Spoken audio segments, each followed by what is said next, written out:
Okay, shall we start? Brett, can you please open up for us the webinar today? Thank you. Sure. Can someone signal whether they can hear me okay? Excellent. Hello, everyone, and welcome to today's panel entitled Successful and Less Successful Components of Tertiary PVE Programs, a Systematic Review. My name is Brett Kubicek, and I'm the Acting Senior Director for the Canada Centre for Community Engagement and Prevention of Violence, housed at Public Safety, though next week I'll be going back to my normal role as Research Manager. I want to acknowledge that the land known as the City of Ottawa, in which I and many of my other colleagues live and work, is in the unceded territory of the Algonquin Anishinaabe people.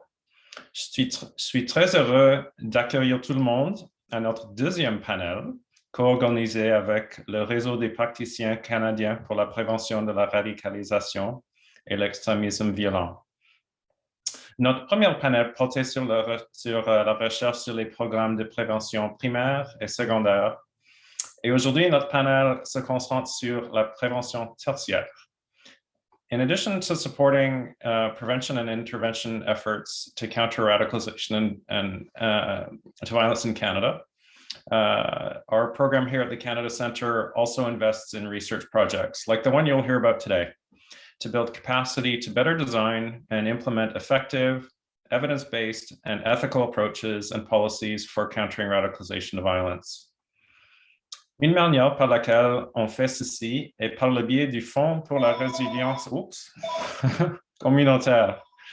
L'appel de demande du FRC est actuellement ouvert et je vous encourage à jeter un coup d'œil sur notre site web pour plus d'informations.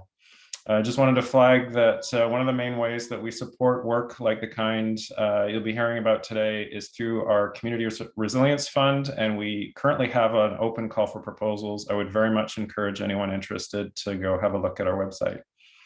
Additionally, as mentioned, this is our second panel like this, with our first one on primary and secondary prevention efforts, which can be found and watched on the Canadian Practitioners Network's YouTube channel.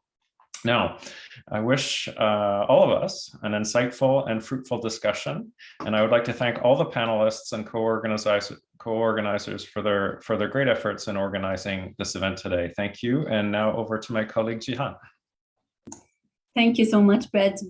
Welcome, everyone. Welcome to our event. I am Jihan Rabah, Research Advisor at the Canada Centre for Community Engagement and Prevention of Violence, Canada Centre in short. It's my pleasure to be the moderator for this panel today. First, let me start by thanking everyone who joined us today. Happy to see lots of familiar names that were present in our previous event. Welcome to all the new participants who joined us today as well. Let me tell you one thing, I'm sure you will not be disappointed. As Brett has noted in his opening remarks, the Canada Centre supports prevention programs across Canada.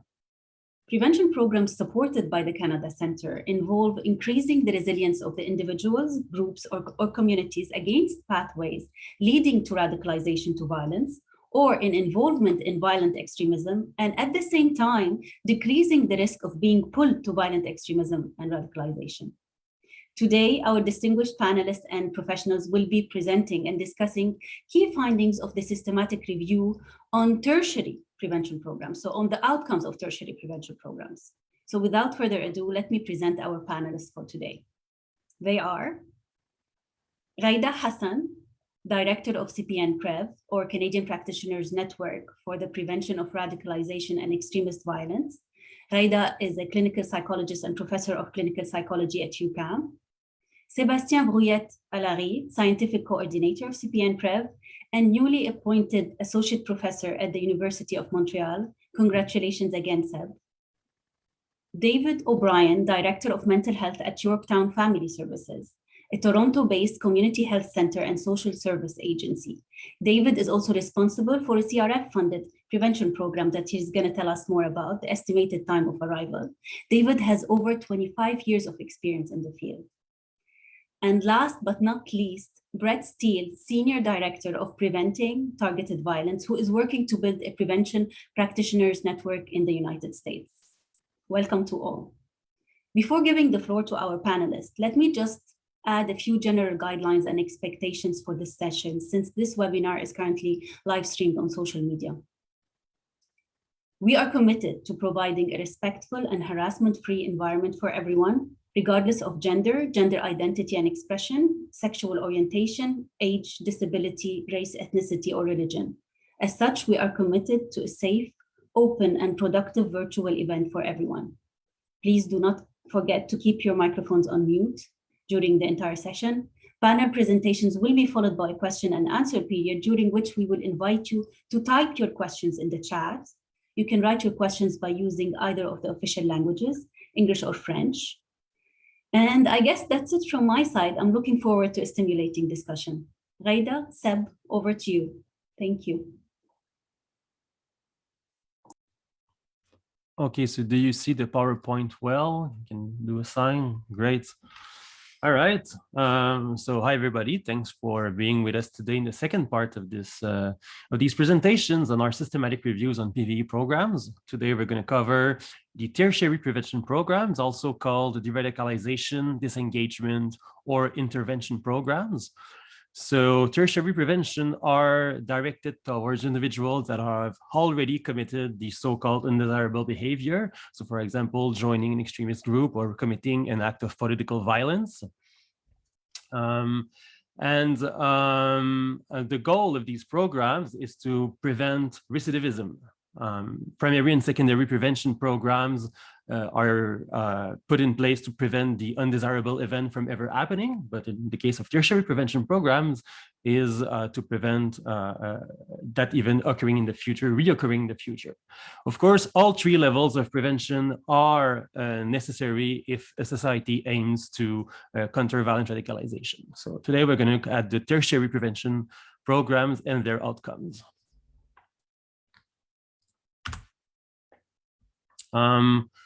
A little bit of context.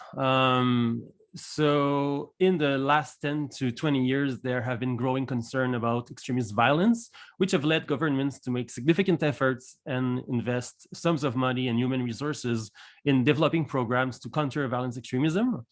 And in the last 10 to 15 years, we have seen a shift in prevention in a field that was originally dominated by security approaches. So for example, post 9/11, all eyes were on security approaches, but now psychosocial approaches have found their way into the prevention efforts, which well, we are quite happy about. However, the current knowledge regarding these best PVE practices, they remain disparate, and the effectiveness of the currently used practices have not yet been clearly established. And this is true for primary and secondary prevention, but this is also true for tertiary PVE programs. We have two authors, namely Horgan and Braddock and Mastroy Zamania, I hope I didn't butcher their names, which did literature reviews on the outcomes of tertiary PVE programs. And their overarching conclusions were that no systematic effort were made to analyze tertiary PVE programs. There are no explicit criteria for what is considered a successful outcome. So is it deradicalization? Is it disengagement? Is it lack of recidivism? And more importantly, how do we define and measure these different outcomes? And do we even differentiate between them? And this relates to the fact that some governments widely claim their success for tertiary prevention programs that they put in place. However, these claims of success were based on private data, and amongst the public data that is available, little data exists that could corroborate this so-called success. So in sum, the effectiveness of tertiary PVE programs remains to be a matter of informed opinion rather than clear empirical evidence, which is why we tried to summarize the available scientific knowledge on the outcomes of tertiary PVE programs in a systematic review. So maybe I can give the mic to Haida to talk about the objectives of our systematic review. Is that, sure. Would that be fine?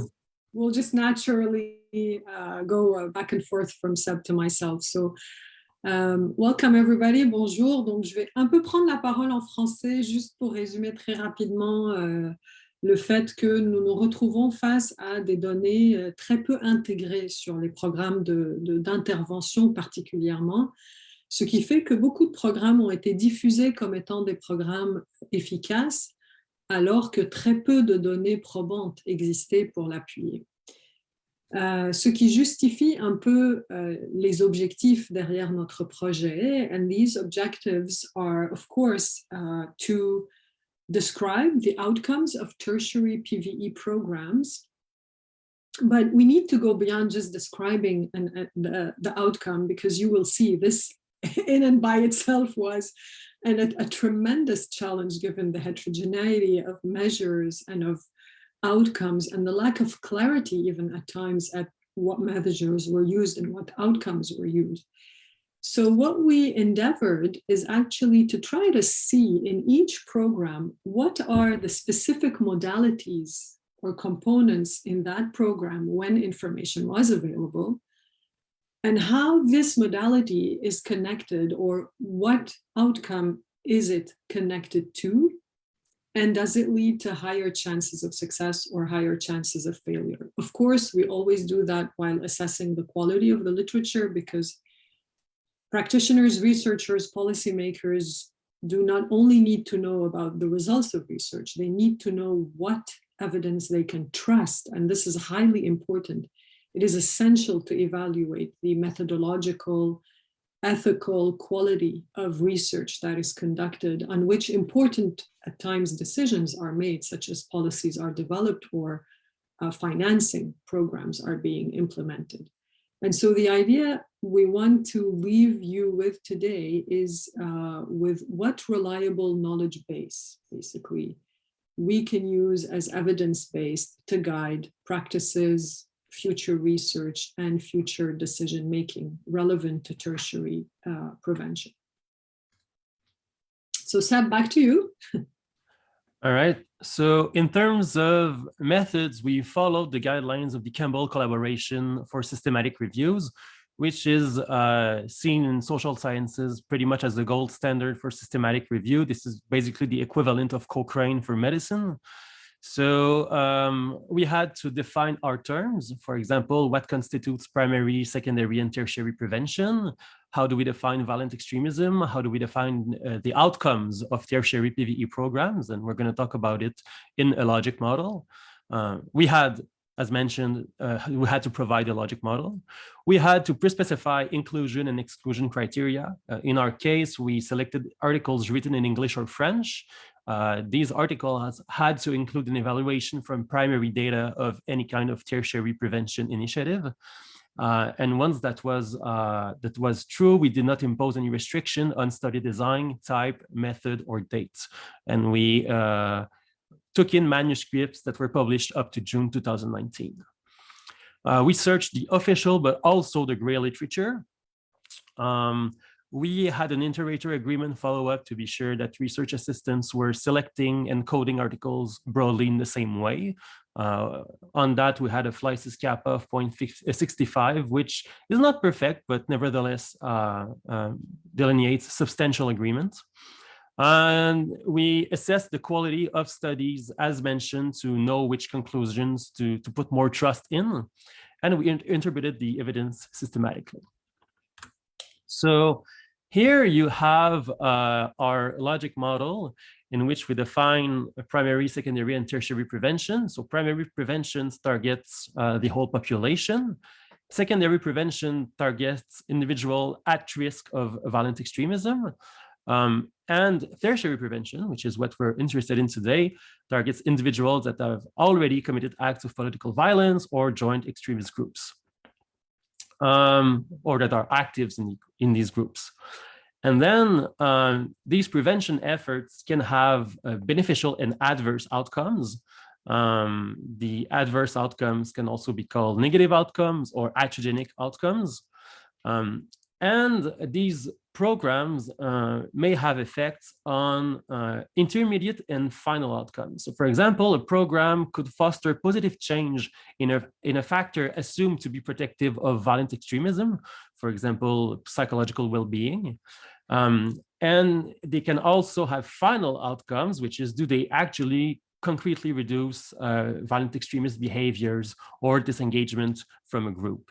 Because it is not a given that improvement on psychological wellness will automatically lead to a reduction in violent radical behaviors.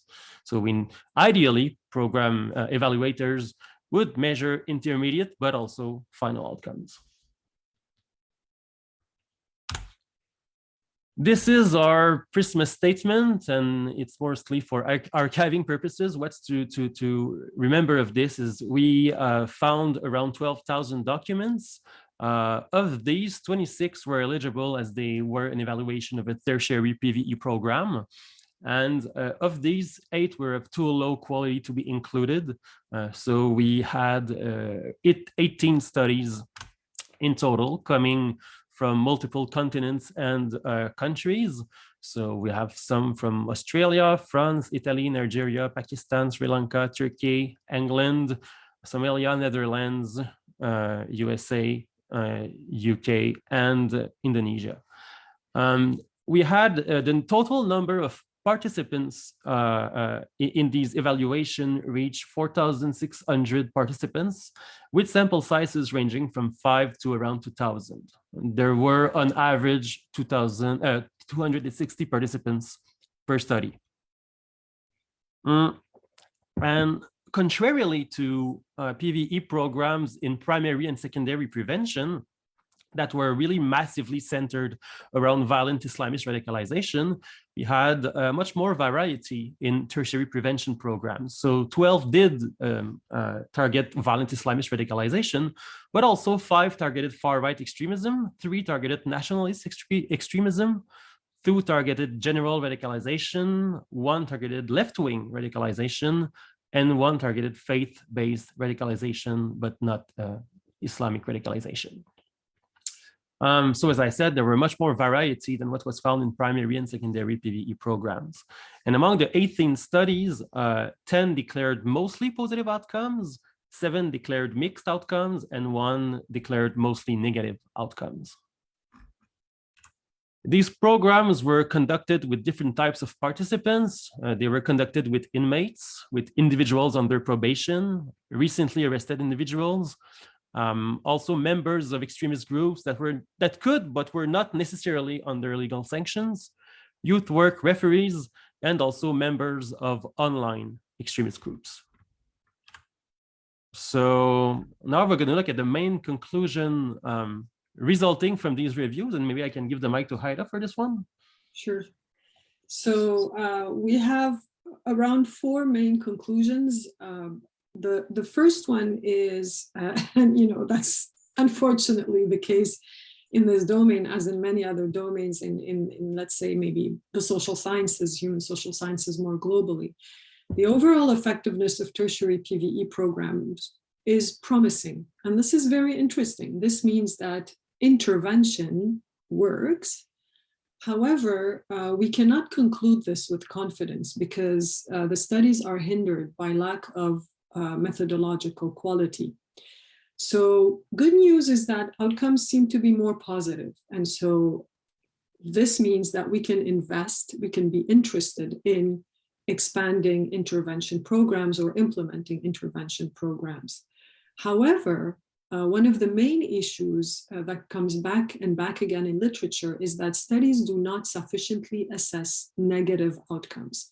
So because a study found positive outcomes of a program, did not assess for its negative outcomes, it does not mean that it does not have negative outcomes. And the other problem is that we don't have an idea of how the negative outcomes weigh in the balance of positive outcomes. So it's highly important that studies assess for iatrogenic, unexpected, unintended negative effects. And if I can chime in on this, some of the more robust studies thoroughly assess for negative outcomes, which meant that on average, the outcomes that were reported from this program were considered mixed instead of positive, but it may just have been because the evaluation process was more thorough. Exactly. And studies reported low recidivism. So a lot of studies reported low recidivism rates, but unfortunately, the assessment was not conducted on a long term enough to state whether these recidivism rates are maintained through time. And I have to say that several of the authors did not quite define what they meant by no recidivism. So it was not clear what that meant exactly.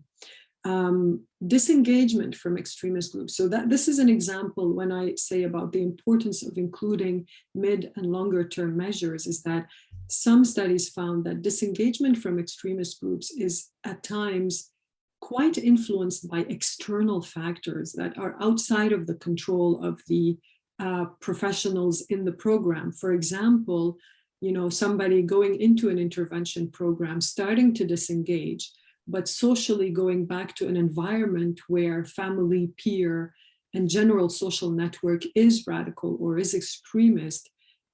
So on a daily basis, the risk of going back into the extremist group is high. And so this means the risks of the disconnect of intervention programs from the social milieus where actually individuals who receive those programs habit, live, and thrive. One other major problem is the fact that several authors mentioned successful deradicalization, but did not specify what they meant by deradicalization of the participants in the study.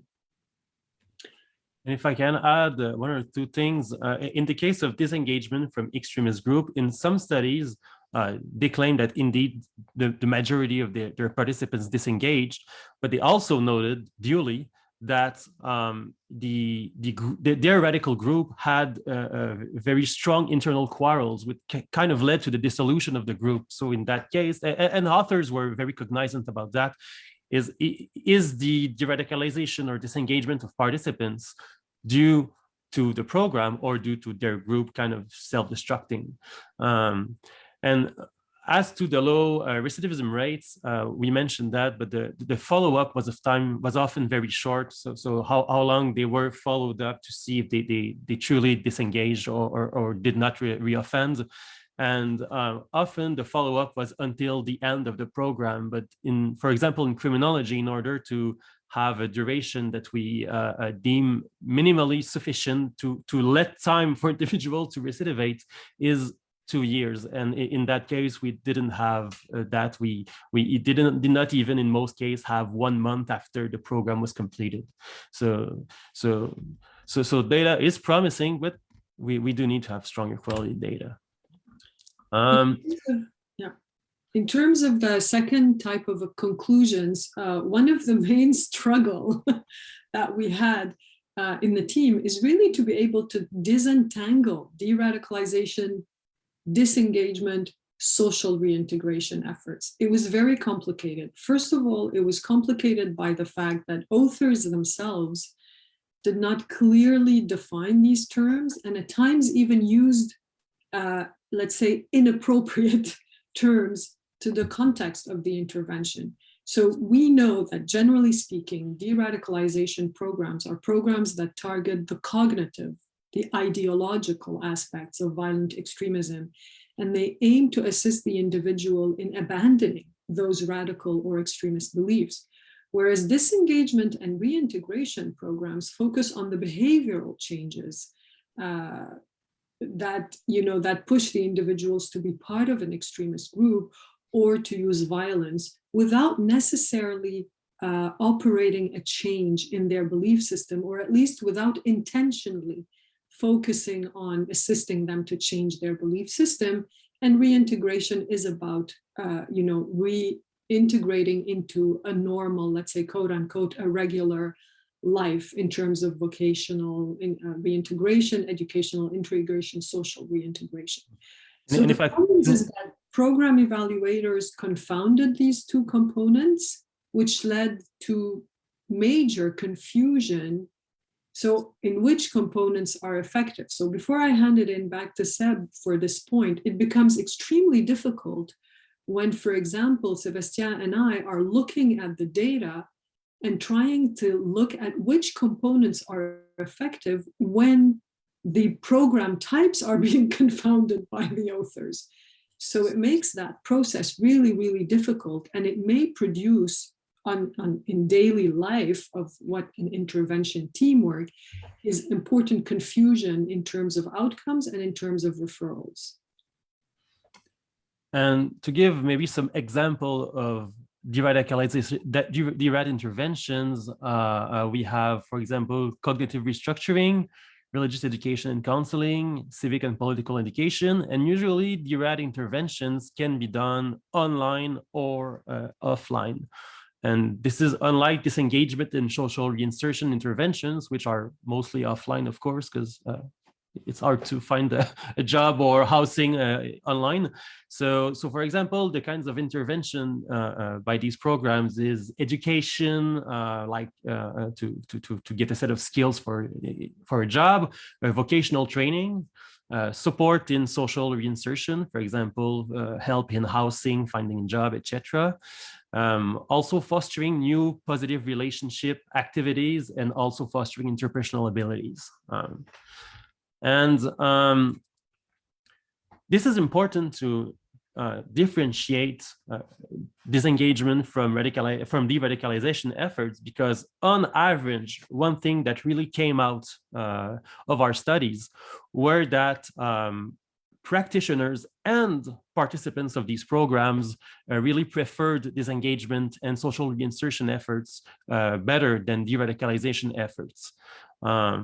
And the conditions required for de-radicalization to be effective were numerous and much more complicated than those required for disengagement efforts to be effective. So for derad interventions to be effective, the training had to be really, really sharp for practitioners. For example, not all practitioners can do religious education if they're not heavily knowledgeable about these religions. It required a very strong therapeutic alliance with participants in order for them to be receptive to the intervention. And on that, the involvement of figures credible to participants were found to be helpful. For example, the involvement of mentors, former extremists, or imams, for example, for violent Islamist radicalization. Did you have anything to add on this one, or we can go to the next one? I think we can go to this one, saying that, I mean, despite the major limitations in literature and the fact that, you know, there was a lot of heterogeneous measures and outcomes, and even, you know, researchers would consider positive outcomes as very different variables. So it pretty much depended on the way the program was designed and what the research looked in terms of evaluation in how they defined a positive outcome. A positive outcome could be empathy, or it could be, you know, disengaging, leaving out a group. So regardless of this extreme variety, we were able, in a way, to generally identify which components seem to lead to which outcomes, and at least to more globally say different program components lead to different outcomes. So when we look at programs that are basically under the umbrella of de-radicalization program, when we look at the specific components of a program that target ideological de-radicalization, the results show us that this is a very far-reaching objective. It's very hard through intervention programs to make adults abandon radical beliefs.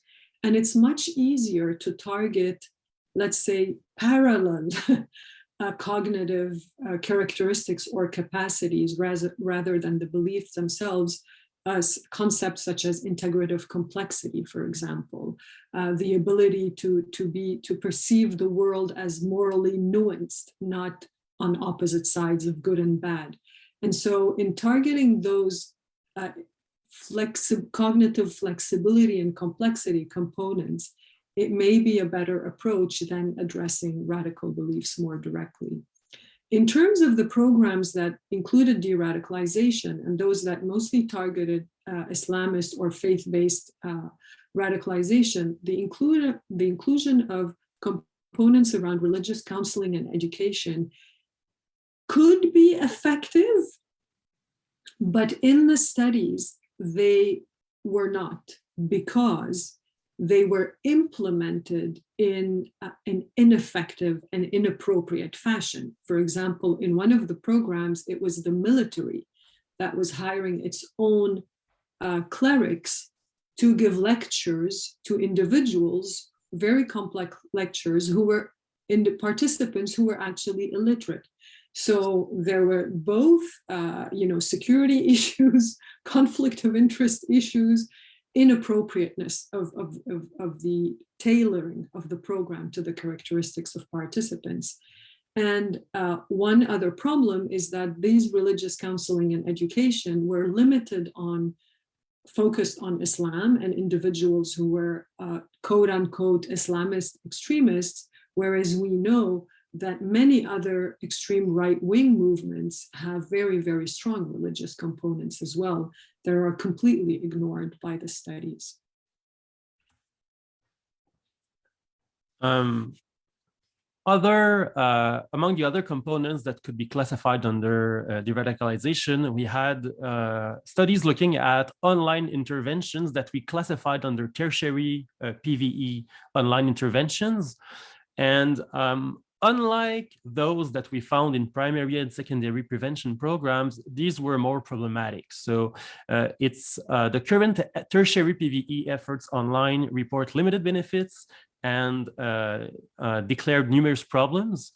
And to maybe highlight the difference between these kinds of online intervention, for a primary online intervention campaign, that could be, for example, a counter-narrative campaign put in place by Google's and the program designer, which would, if individuals would look for radical content online, then Google would display an ad on the top of their search that would link them to maybe counter discourse. However, in tertiary prevention programs, these were programs in which practitioners found an online group, a radical online group, and then directly opened the contact with individuals that were members of this group and tried to trigger a de-radicalization or disengagement process, which in terms of recruitment does comprise some ethical problems, which is that these individuals that were members of these groups got contacted by somebody that they did not know and that tried to talk about quite deep subjects, and in a way they did not consent to these interventions which they were subjected to, and this had numerous problems. So first of all, it is unclear if these interventions had lasting benefits. Some people, some practitioners did report that the people they messaged put themselves in question at some point, but it is unclear if these questions were long-lasting. Practitioners had safety problems in which participants, and unsurprisingly, I would say, responded very aggressively towards the contact from the staff. They threatened the staff to find them and to dox them or anything else, which could have very concrete safety issues for the practitioners. And overall, practitioners were overwhelmed by the workload involved by working in these programs. And as I said, primary and secondary PVE counter-narrative campaigns seemed on average or declared more positive outcomes than the direct reach-out attempts that we saw in tertiary PVE programs. As to the civic and political education, which kind of aims to build up the confidence of an individual towards a society which usually has been eroded by involvement in radical milieus, we saw that and maybe more for younger participants than older, but still positive results were noted in very rigorous studies about civic and political education modules. So this comes back to the fact that any interventions that aim at reestablishing trust, basically, with the society are very helpful. And this is really great news, I think, for all programs at the primary, secondary, and tertiary level that focus on civic engagement. Mm-hmm. Now, in terms of disengagement and social reintegration interventions, education and vocational training was noted in many studies as effective. This is great because this is really working toward very positive social reintegration possibilities for the individuals. And they actually, what was very interesting is that the educational and vocational training possibly proved to be more effective in lowering the risk of violent recidivism or violent acting out than actual lowering of radical attitudes and radical beliefs. I think as a practitioner myself working in a team, I can anecdotally say that, and I'm sure that David, who will talk soon, will also, will also go into this direction, that when people feel that they are renormalized in terms of their life, and that when they access education, when they access employment, then the impact of the radical beliefs on their, on their distress, on their impulsiveness, on their potentiality of violent acting out significantly reduces. Jokingly, just by the fact that they may have less time to actually invest and plan a potential violent attack. Another very important information around disengagement and social reintegration programs is that all efforts to improve interpersonal relationships, including cooperation, for example, with staff, such as in correctional services, the development of pro-social activities, the consolidation of social networks, provided positive results in that it was easier to foster positive new relationship and activities and to create distance from radical peers when these outcomes basically were developed in the program. And that not only in correctional settings, but mostly these studies refer to correctional settings, investing on the quality of the relationship and the cooperation with the staff actually deemed effective in multiple studies and some very rigorous studies. So this is another key factor, is that you may put in place a lot of disengagement, de-radicalization programs. If you do not have the quality of trust and the cooperation between the participants and the staff, then likely your efforts will not be efficient. Mm-hmm. And in the field of criminology and the prediction of recidivism, among the factors that are the most consistently and strongly related to criminal recidivism is lack of cooperation with the staff or surveillance and breach of conditions. So that really fits with the fact that when we try to foster cooperation with staff, then really positive results were noted. There were also numerous facilitators and challenges that affected tertiary PVE program, their implementation, and then their delivery. And maybe I can leave these sections to Heide, because this is really about what CPN-PREV is kind of trying to do. So I'll let you talk about the facilitators and challenges to implementation. Yeah. I think one of the very interesting factors that studies need to look at is not just the outcome of a program, but actually what are the conditions that may make the implementation and the sustainability of a program possible. So in terms of the implementation, facilitators were the cooperation between partner agencies. And this is what CPN-PREV exactly tries to do. It tries to establish trust bonds and cooperation between the different sectors and the different partners, even in sectors that have a traditional history of mistrust, such as, for example, the security sector and, let's say, the social mental health community sectors. Another factor that came from studies, this is not something coming from our head, it really came from evidence. We need adequate training for practitioners. When practitioners receive adequate training, then they feel that they can deliver their programs in better ways, they feel less overwhelmed, and they feel less kind of quote unquote incompetent or helpless in facing the problem of the individuals they are trying to work with. Unfortunately, in terms of challenges, we found inadequate training, particularly for components of deradicalization, such as Sébastien said. Practitioners said they had to deliver programs that had unclear objectives, so they didn't quite know what they actually had to do or what they were trying to reach in terms of objective. Programs lacked personnel, so in terms of human resources. There was at times reliance on external experts that were not part of the program, which kind of ate a lot of the financial capacity of the program itself. Again, one other issue that we try very hard to work on in CPN-PREV is to reduce the mistrust and the conflict that may potentially arise from staff because of their different perspectives, for example, on issues, and the competition between organizations that serve, let's say, the same population or in the same area.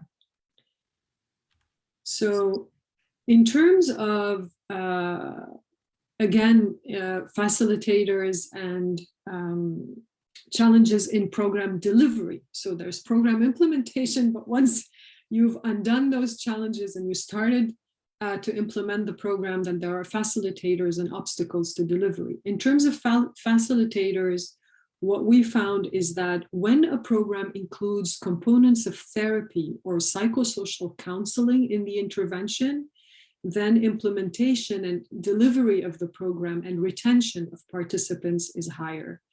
Of course, when there is positive trust and therapeutic alliance, when the staff is cohesive and supportive to one another, when programs are established on a longer term vision so that, a staff has time to actually plan and follow up, and when there is responsivity in terms of the staff and participants.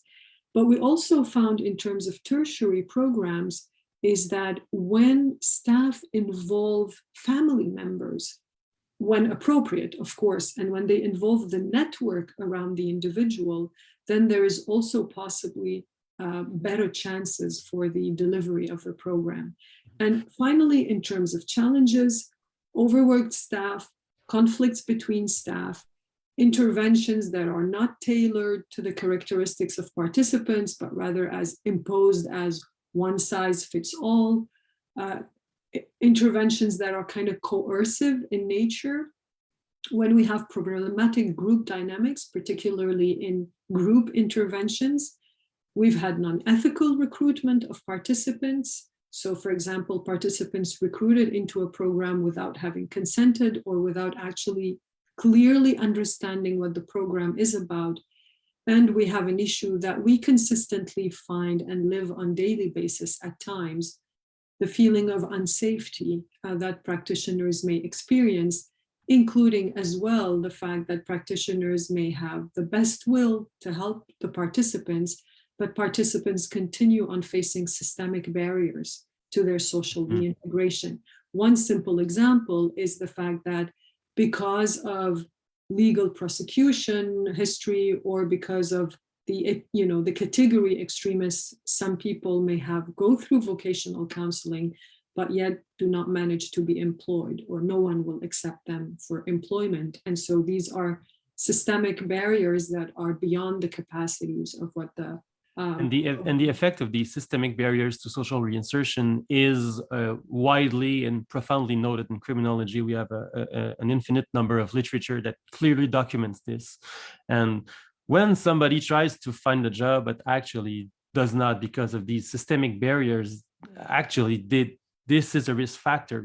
Feeling discriminated and failing to find a job is a risk factor that is associated to recidivism. So this kinds of highlight why we had to fight the potential stigmas that these participants may face when they reintegrate society, because if we fail to fight the stigmas, then this can concretely lead to recidivism. So that's pretty much what we had to present today. Thanks for having been with us. And some conclusions related to this is the importance of integrated evaluation at the onset of programs and have adequate follow-up. And namely, the follow-up refers to the time the participants is going to be followed to know if the outcomes are long-lasting. This enables us to know if the interventions that we are putting in place actually have long-lasting benefits. I want to also chime in on the importance of the dialogue, and I've done this in the last presentation, but I'm going to do it again, of the dialogue between research and on-the-ground practice. So we have these conclusions, which are mostly what we did after integrating the feedback that we had from studies looking at participants, but also program providers giving their opinion of how it went. And now that we have these kind of overarching conclusions, we need to go back to practitioners to see if these conclusion resonates with their on-the-ground practice, and do they have feedback to potentially improve the recommendations that will stem from the systematic review that we are conducting. And today we are lucky to have such discussants with that on-the-ground practice experience that are hopefully gonna be able to review what we did and provide comments for improvement. So thanks for having been with us today. We are lucky to have you here, and now on to the other panelists, or Jihan maybe. Thank you so much, Sebastian, Ghaida. Thank you for this highly interesting and comprehensive overview of the main conclusions of the systematic review. I would like now to give the floor to our second panel presenter, David O'Brien from Yorktown Family Services. David, the floor is yours. Thank you. Thank you so much, and thank you for that presentation. So my name is David O'Brien. I'm from Yorktown Family Services, and we are a mental health, community health, mental health agency based in Toronto. So, and everybody can see my slides? Yep, good. That's great. Good start. So we are situated in West Toronto, but provide a whole range of mental health and social health programs for youth, young adults, and adults, including a women's shelter. And so we have a program within Yorktown called ETA that was funded by Public Safety Canada starting in about March of 2020. So we're about a year and a half old. So estimated time of arrival is a rapid response, mobile, virtual and in-person mental health, social health, interdisciplinary intervention team that works with youth, adults, young adults, caregivers, who demonstrate vulnerability risk factors that may lead them to commit targeted acts of violence, in particular under the guise of violent extremism. We operate in the Greater Toronto area and have also taken cases outside of the area just due to demand and lack of resources and services in smaller communities. We primarily work with the ages 12 to 35, but have taken people younger and people older than 35, and so we're quite flexible in that approach. So, today we're talking about like the differences between violence and radicalization. So, just to be clear here for our purposes today, that the ultimate objective of our program is to reduce violence and violent attacks. So it's not necessarily to change ideology. And just getting back to some of the points made a little earlier today is that we do really see a correlation between, I guess, social reintegration and improved mental health outcomes with the disengagement of ideology anyways. And so sometimes it does work hand in hand. So I'm just going to skip ahead quickly and then just kind of to give you a perspective of what we deal with and what we've seen over the last year. We've had about over 50 participants in our program since March 2020, including direct clients and caregivers. We would say that a good percentage of our clients, about 30%, we consider radicalized to violence. and also radicalized. So we define radicalized violence as clients that have fantasies of violence. They've drawn up plans. They talk about committing acts of violence aligned with an ideology, or police reports that, when they come in on referrals to us, have indicated that, and some of their charges may relate to that. Radicalized, we would see as folks that are heavily embedded in ideology. It kind of consumes them, and it's part of their everyday living. It's how they view the world, but not necessarily wanting to commit violence based on the ideology. Seeking radicalization, we see as more of a prevention piece, and so we do that work also. So people that are dabbling into ideology, they're exploratory, but not necessarily consumed by it. And then pre-radicalization. It's a big prevention piece here that we do at Yorktown.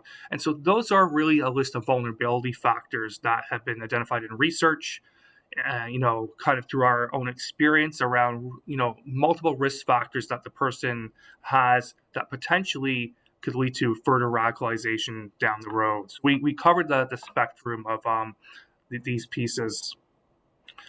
So just looking at the trends, and this will make sense in a few seconds when I kind of align it with the literature we're talking about today. So one of the pieces that I think wasn't really strong in the literature in terms of programming around the world was really around trauma and trauma response. We estimate, and we know that 100% of our clients that come to us have some form of significant trauma. And I think, when we look at interventions and something the literature is weak on and within this area of work is around, these trauma-informed practices that we really have to think about. And I'll get into a little later on how we do that on the ground. In terms of mental health diagnosis, 75% have depression, anxiety, ADHD. A high percentage have been survivors or witnessed domestic violence as a child. Intimate partner violence, experience of racism and bullying over a long period of time. A unique feature, maybe just to Yorktown, but something I did want to put out there today is that majority of our clients have had a disruptive relationship with a male caregiver or a role model, including dads. There seems to be a high percentage of that particular issue, and also with our female clients too. And so it's not different from boys or girls. We see clients severely struggle with emotional dysregulation and impulsivity. A quarter of our clients are homeless and couch surfing, so they bounce around, which leaves them really vulnerable for continued engagement with ideology or groups of people that do provide some basic needs to them sometimes. Mostly all of our clients that are male have serious misogynistic behavior aspects, and kind of ties in with the domestic violence pieces that we see them in these environments that they've grown up in. Most of our clients are involved with peer-to-peer conflict. So within the groups or networks that they belong to that support their ideologies, there's a lot of conflict going on, a lot of power and control happening, conflict between different groups. A lot of our clients really lack the safety skills to identify risk. And so they, when they're being recruited or they're being taken advantage of, they don't seem to be able to pick up on those kind of pieces. And mostly all of them have challenges developing healthy relationships. Their relationships bounce around, especially even with staff. So, we get threats from them. Then the next day they're asking us to help them with housing. And it just kind of goes back and forth with that. And half of our clients really, I think, identify with identity disillusionment. So not knowing where they fit, where they sit in life, consistent with, something we call here, emerging adults. So a lot of our clients are between the ages of 16 to 24, which is a real sort of test of identity and belonging, and kind of that internal struggle of values and beliefs. So we work from a biopsychosocial systemic approach. So when we have a client come to our organization, we look at all aspects of the person's life, including physical health. So do they have shelter? Is there food security issues?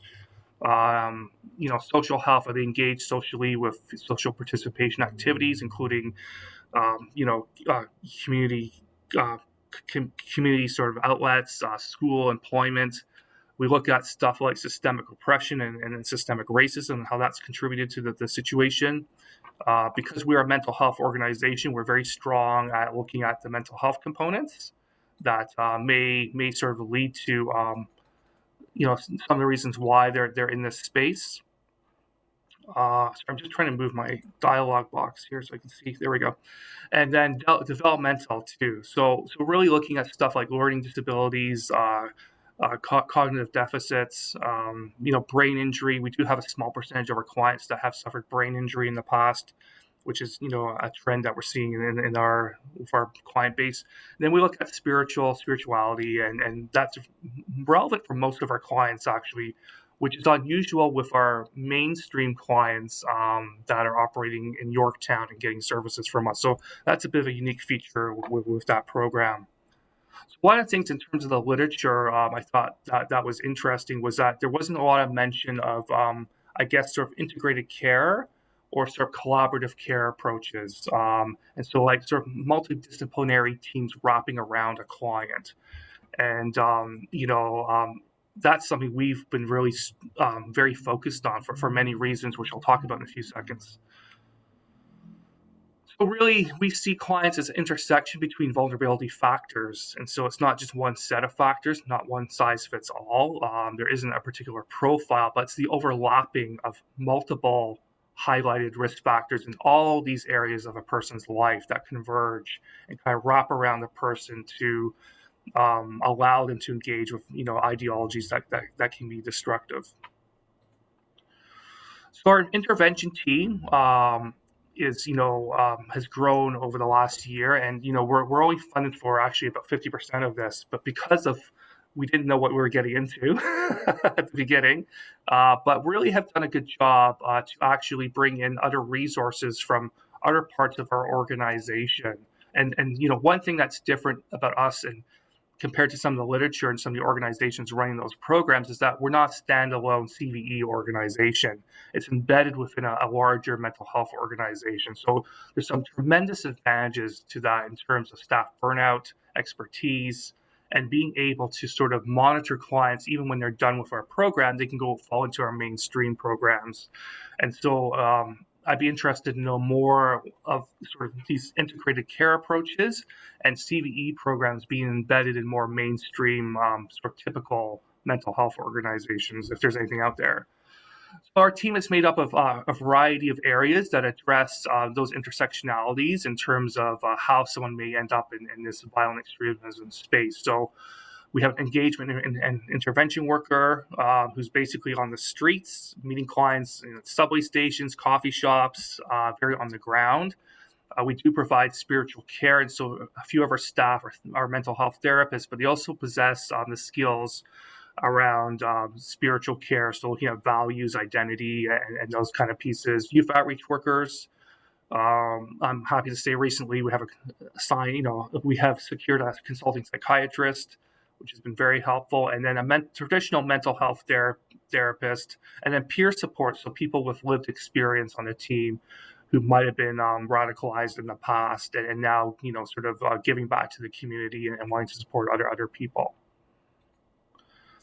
So in terms of alignments with the literature, one of the things that and I'm so glad for our speakers before us for inventing this practitioners network, because really it's been a savior for our staff in a lot of ways. As you know, these programs, despite us being embedded within an organization, the work is very different, very, very different. And I think that's been one of our learnings of the last year and a half of how different it is actually compared to other types of similar projects even. So one of the struggles that we've had, and we have an amazing team right now, but it's taken a year and a half to really gel that and find people. And so, when you put out job postings, there's no one that applies as any experience in this field at all, zero. So we've had to look at staffing backgrounds that may have similar type of backgrounds and maybe in gang intervention, domestic violence, working with people in the justice system, but we've never come across anybody in all of our postings that actually has done this work before. And so there's a whole re-education campaign and training that goes on with our staff that start the program. We also find that no other organizations continue, even despite our capacity building with our local organizations here in Toronto. they'll say, great that you guys are taking this on, we'll make referrals to you, but we do not want to do this work. The other issue is that most of the clients that come to us have been expelled from every mental health program in the city for racism or hate or making threats, even from hospitals. So in a lot of ways, we feel a bit alone in this space. So there's a lot of stigma and fear, especially around the language that can surround our sector here. So words like extremism, terrorism, and radicalization really are very negative connotations in the media. And not to say they're not, the clients are not sort of struggling with violence and they could be dangerous at times, but these words really terrorize social workers. And, we've tried to tone down our language when we're describing the program. And so we talk a lot more about grievance-based violence rather than these sort of politically loaded terms too, in a lot of ways. One of the things, of course, I think everybody would agree here that when you become a social worker or a youth worker, there's no formal programming or curriculum in colleges or universities or even units on sort of CVE and PCVE. So something that I think is a massive gap in terms of our kind of field here. Totally agree with what the literature is saying around interpersonal relationships, and so that trust building with staff, it really starts there. One of our clients said to us, they've never had a service meet him on the street corner and drop off basic needs, and for that client, it was a turning point because he felt that I could trust the organization, I could trust the staff, and this whole really sort of trust building, not just through conversation, but through action too. So kind of, building that loyalty, and that's been very helpful for this person's recovery in a lot of ways. So trust building is paramount.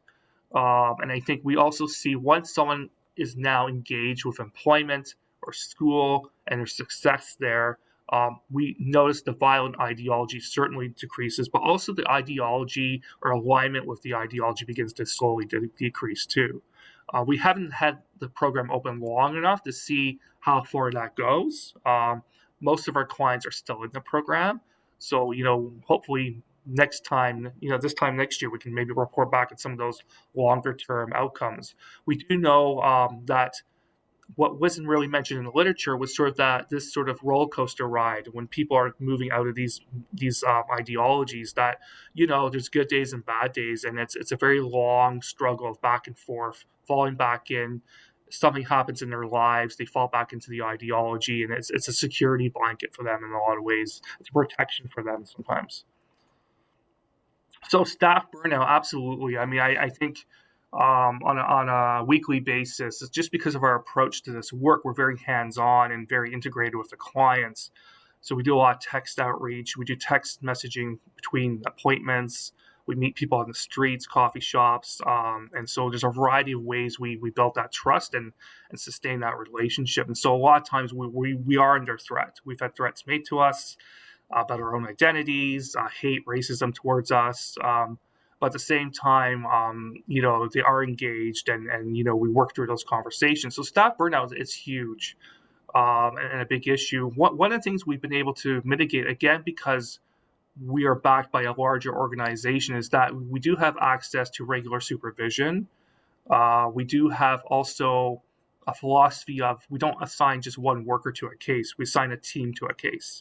So each worker takes a piece of the case and not necessarily taking it all on by themselves, because each worker has a specialty in terms of the intervention. And so, that's why clients remain in the program, because if they fire one staff, they still have two more to go through. And so eventually they end up building a rapport with one staff in particular. So we're always kind of maneuvering around that piece. In terms of online interventions, we are partnered with Moonshot in a relatively new project around that piece, and no big data to report yet, but certainly we think we're surprised at the literature there, I think, in some ways, because we think that there could be some space there for actually engagement with clients that may be more elusive and may not have any connection to sort of in time or real life experiences. So not really related to online, but we do provide text message support, after hour support. These have been very successful. most clients fall into crisis after 5 p.m. Most clients want to plan things or plan violence after 5 p.m. It doesn't happen at 9 in the morning. So certainly being available for clients, you know, and using our management and our supervisors to debrief situations. And, you know, in terms of our privacy and safety, you know, Moonshot has been instrumental in terms of providing training on online safety, also establishing sort of non-Yorktown or identifying email addresses have been helpful. And so really having these safety measures in place to kind of mitigate any risk in terms of online intervention. So just again, to reiterate, the relationship trust, being available, you know, is very critical. Some of the gaps in the literature that we saw there was, you know, again, interdisciplinary approach. So there's these team approaches versus individual. The role of spiritual care as part of teams. Digital media literacy. We do a lot with all of our clients around understanding, you know, sort of social media, Instagram, Facebook, sort of the dark web platforms they might be on in terms of propaganda, understanding, being critical, helping them critically think about things. You know, didn't see much about after-hour support, text messaging, and that kind of real integration, and you know, working on the streets with clients, meeting them where they're at. And you know, in terms of community capacity building, so we've probably trained about 1,000 social workers, youth workers across Canada, across Ontario in particular. But, you know, would like to see more in terms of, you know, impacts of that.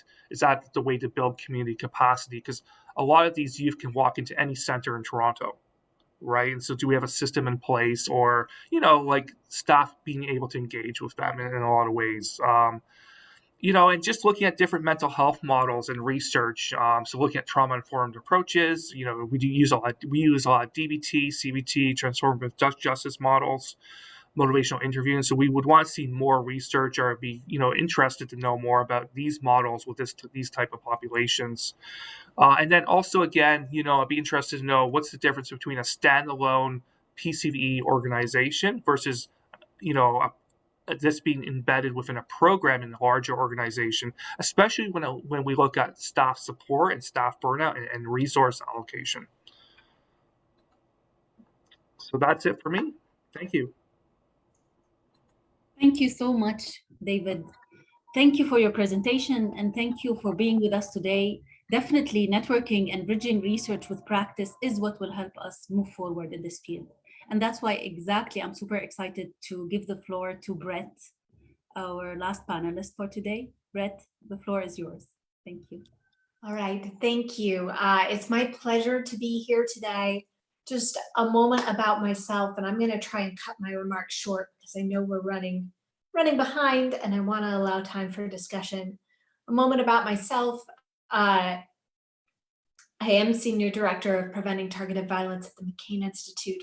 I'm also Board Chair of Life After Hate. So I have the role of both trying to stand up a prevention practitioners network for practitioners across the United States and advising more than one program very directly in a board capacity. And so that's what's informing my perspective here. I want to start by thanking the Canadian Practitioners Network for your leadership in initiating this systematic review process. As someone who spent 7 years in the federal government leading these programs for the United States, it's embarrassing that we didn't have a single evaluation from the United States for a tertiary prevention program that could make this list. And so we appreciate your leadership in kicking off this discussion. What I will say here today is based on experience, more so than our literature, given that we are just beginning to evaluate these tertiary programs here in the United States. And frankly, when we look at evaluation measures, whether intermediate or final, a lot of the evaluation discussions we're having focus more on those immediate measures. intermediate measures, that therapeutic alliance, that pro-social connection, and those other types of measures that we're seeing here in this study as well. So overall, on your first point, I agree that tertiary intervention is very promising. And I also agree that we need more data. I really strive to model positive behavior and ensuring that all of our programs we run out of the McCain Institute are evaluated, but also encourage other programs to be evaluated as well. One of your points in terms of we don't understand what's not working, we don't understand those negative outcomes, and we can't always balance the positive we're seeing against the negative and some of those unintended costs. I think we really need to be honest as a community about what's not working and why. And sometimes evaluations of failed programs are just as important as evaluations of successful programs. We in the United States have also struggled with the low recidivism rate we're seeing and putting our finger on what that actually means. Are people just aging out? Or is this reflective on the programs themselves? And I want to flag that the external factors outside of the therapeutic relationship that can impact an individual's disengagement from violence, those can be both positive and negative. One of the things we see anecdotally is that when there is a violent incident associated with an ideology that you personally identify with, for some individuals, that may actually strengthen their resolve to leave the movement because they feel that violence doesn't represent them. And so just a recognition that those external factors can push and pull. In the United States, we tend to focus more on disengagement rather than de-radicalization, in part because a lot of the programming in the United States is United States government funding. And as was mentioned in the study, it's not always appropriate for the federal government to be engaging on the belief rather than the behavior. In fact, when it comes to religious radicalization to violence, the First Amendment prohibits the United States from taking a position as to this religious belief or this religious interpretation is preferred over this other interpretation, even if one of those interpretations is violent. So when it comes to disentangling disengagement from de-radicalization, we tend to focus on that disengagement, and we are delighted to see that participants prefer disengagement and agree with the conclusion that disengagement programs do have fewer or at least more readily accessible requirements for practitioners. When it comes to, sorry,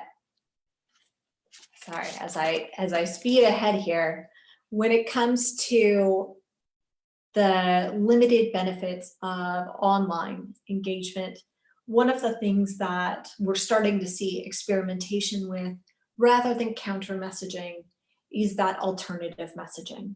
And so rather than saying you're searching for white supremacist content, don't do that, go to Life After Hate, messages of, are you feeling isolated? Are you feeling anxious?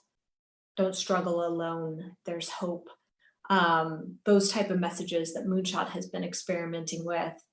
And I would love to see further research, not just in the counter narrative space, but in that alternative and connection with psychosocial support space. So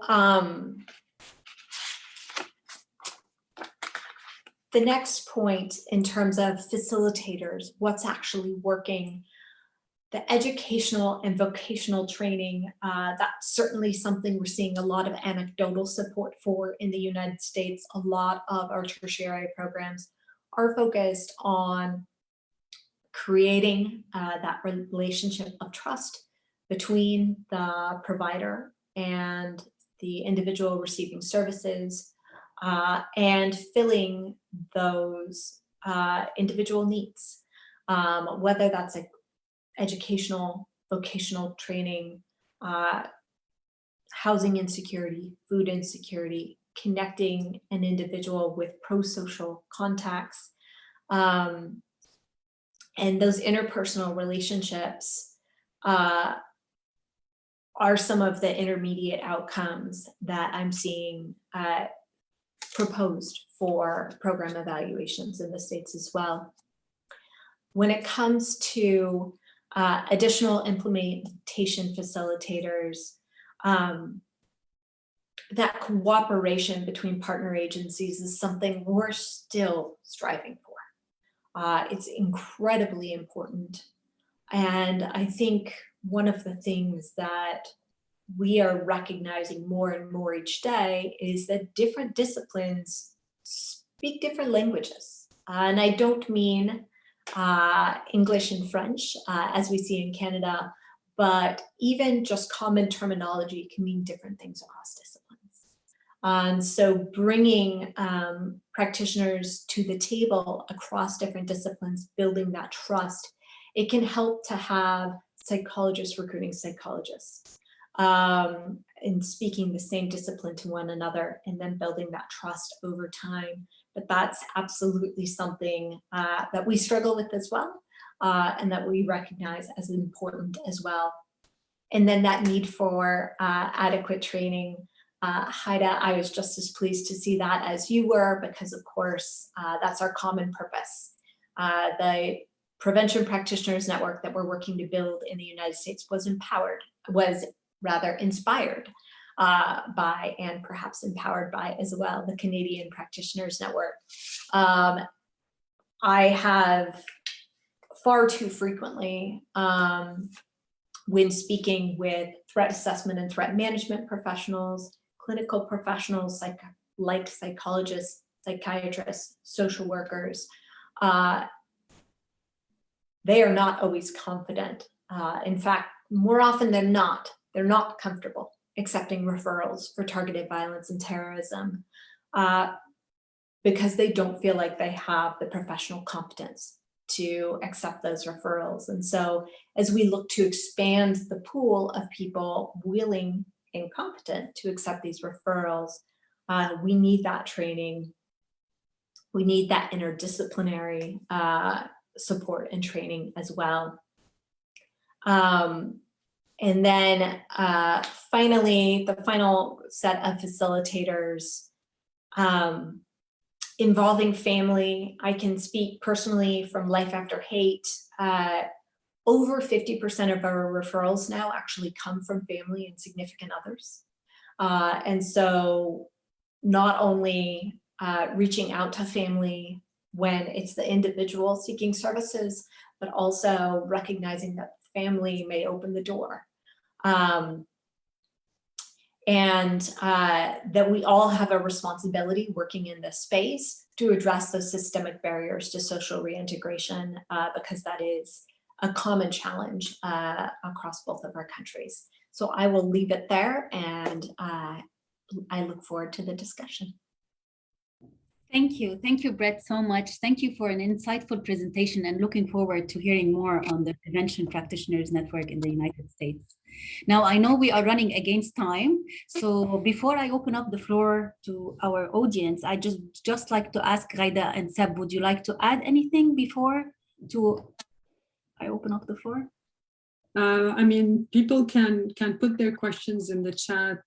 Please do feel free to ask questions in the chat. I just want to thank so much David and Brett for their such insightful comments, and I think what is really incredible as the US Practitioner Network also is implemented is how much we share common experiences. I mean, as David was speaking, I was thinking about the polarization team where I work, and I'm saying these teams are twins, every single thing that David and Brett, again, what you mentioned is something that we as practitioners experience. So we need to now connect in order to, learn from each other and thus leverage those capacities and provide each other support. And I just want to mention one more thing, again, encouraging people to put questions in the chat while I say that, is that the last study we had reviewed was end of 2019. And what is really great is that since 2020 and in 2021, there is a significant, I think, interest in evaluation studies. So not only programs have been have learned from lessons referring to Moonshot, and in terms of the lessons learned from the first versions of the programs and the evaluation. So now programs have been learning and building on lessons learned, and also new evaluations are appearing. So in terms of updating the systematic review, it will be great to see the results of the programs, and also to compare the different modalities. I mean, just in Canada, we have teams that have different modalities and different and embedded in different organizational structures. And this is also will be very interesting to see how these modalities interact with what is delivered in the program to provide what type of outcomes.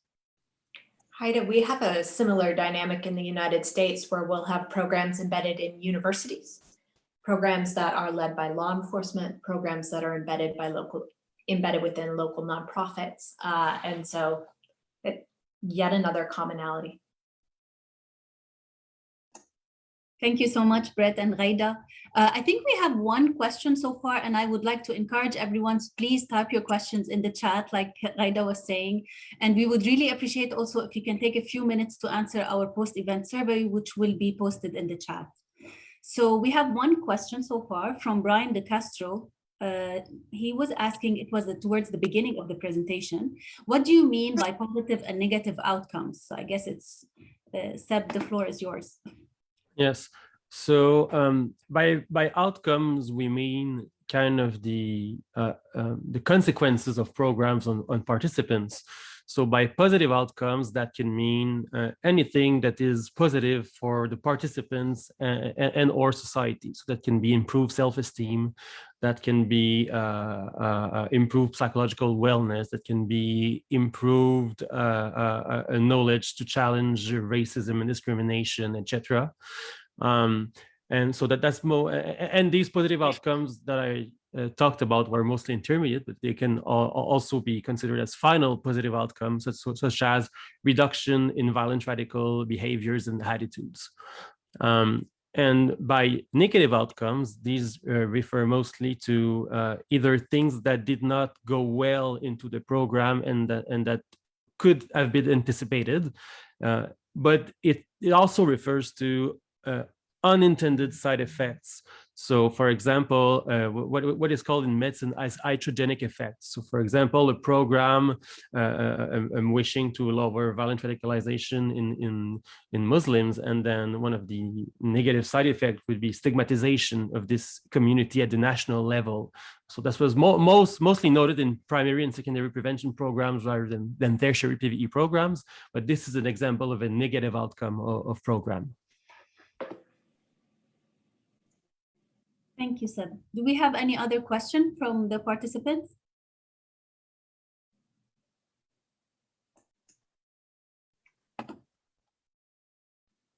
If I can have something, if I can add something, and not a question, but an observation that I tried to make fit for somewhere, but now here we are.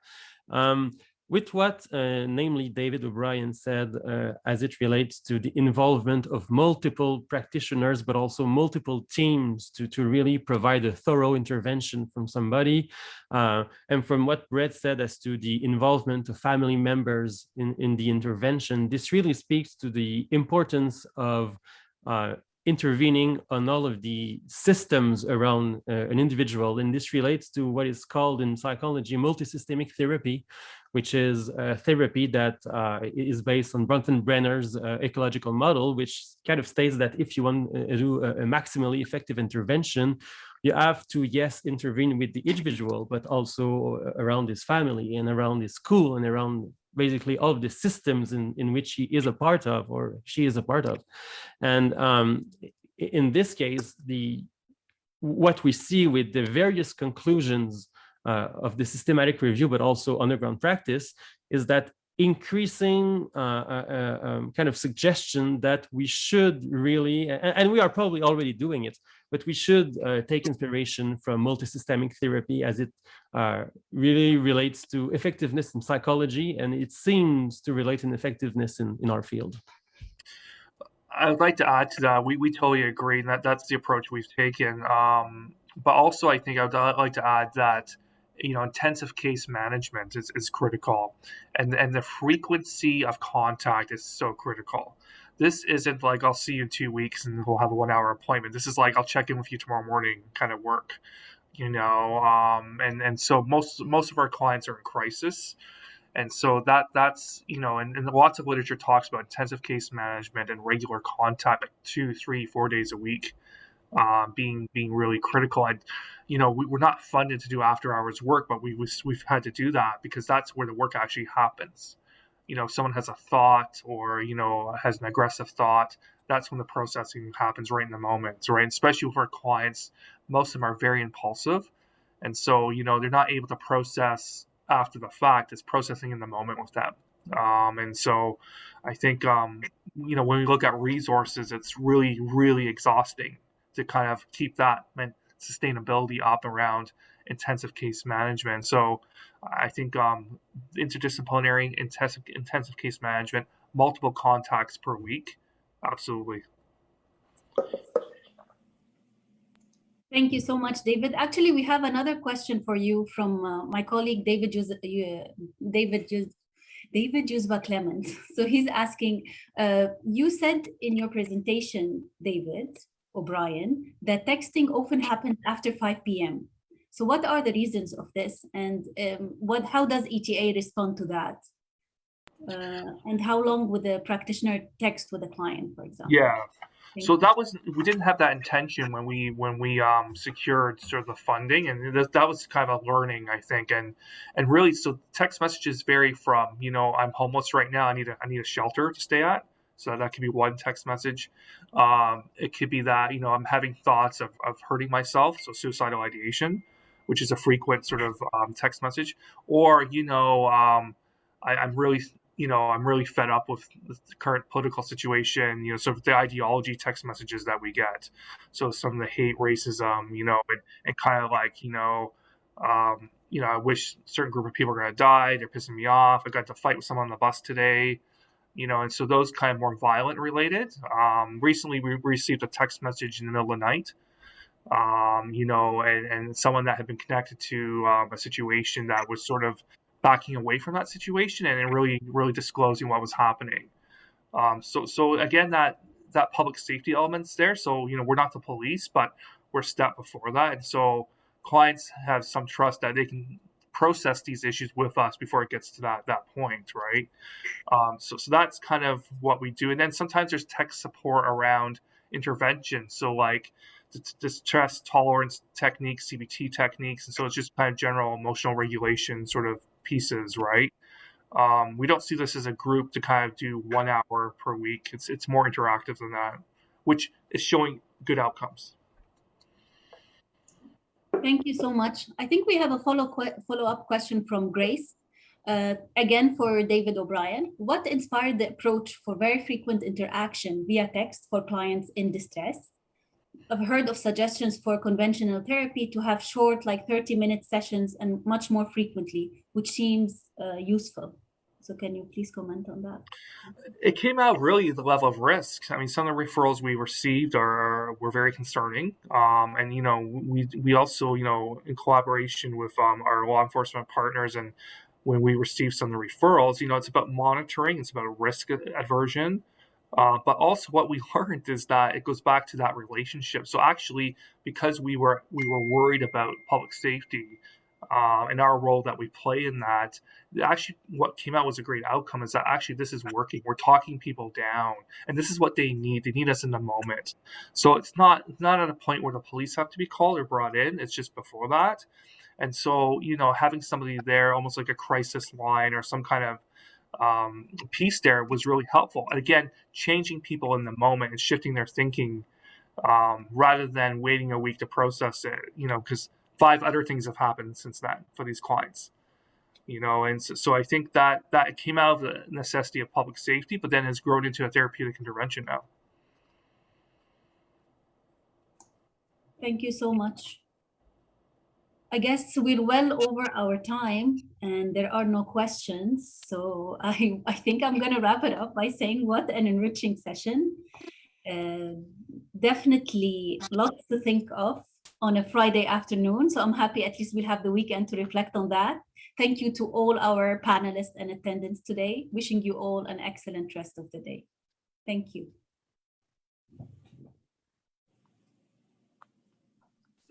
Thank you, everyone. Take great care.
So I think, do we want to do a debriefing?